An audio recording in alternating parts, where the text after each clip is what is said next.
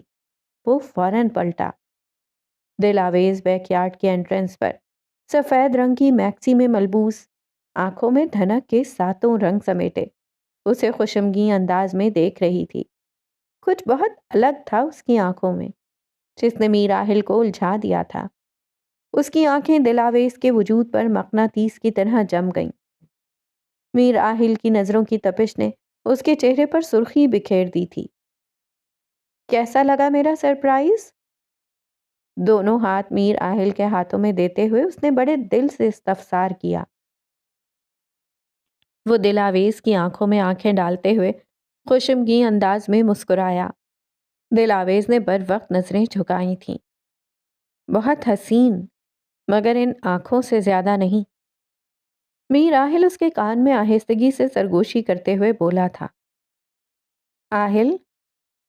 دلاویز نے اس کے شرٹ کے بٹن پر انگلی پھیرتے ہوئے جھکی نظروں کے ساتھ اس کا نام دھیرے سے پکارا تھا۔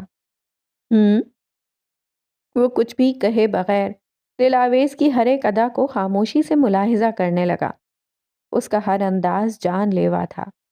وہ اب تک زندہ تھا تو حیرت تھی۔ وہ اس کے جھکے ہوئے چہرے پر مزید جھکا تھا، جیسے اس کے تاثرات دیکھنے کی کوشش کر رہا ہو۔ ہماری شادی کو 1 سال مکمل ہو گیا ہے اور میری طبیعت کی وجہ سے ہم اپنی زندگی کا سب سے اہم دن، ہماری اینیورسری ٹھیک سے سیلیبریٹ نہیں کر پائے۔ وہ میر آہل کے شرٹ کے بٹن پر سابقہ انداز میں انگلی پھیرتے دھیمے سے کہہ رہی تھی، لیکن یہ سب اینیورسری کی وجہ سے نہیں ہے۔ وہ کہتے کہتے اٹکی، پھر یکدم معنی خیز انداز میں مسکرائی۔ پھر کس لیے ہے؟ میر آہل نے دیکھا وہ مسکرا نہیں رہی تھی، وہ شرما رہی تھی۔ ایک بہت ضروری بات ہے، لیکن وہ میں آپ کو بول کر نہیں بتا سکتی۔ اس نے نظر اٹھا کر 1 سیکنڈ کے لیے میر آہل کی آنکھوں میں دیکھا۔ دلاویز؟ اس کے لہجے میں بے تابی تھی۔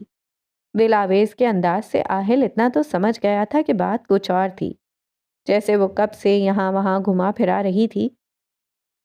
آپ کے لیے ایک گفٹ رکھا ہے وہاں ٹیبل پر، دلاویز نے چھینپتے ہوئے کہا۔ میر آہل نے تجسس سے گردن موڑ کر ٹیبل کی جانب دیکھا۔ وہاں ایک کیک اور ساتھ میں ایک خاکی رنگ کا لفافہ رکھا ہوا تھا۔ وہ بلا تاخیر ٹیبل کی طرف بڑھا اور فوراً سے لفافہ اٹھایا۔ اس کے اندر سفید رنگ کا کاغذ تھا۔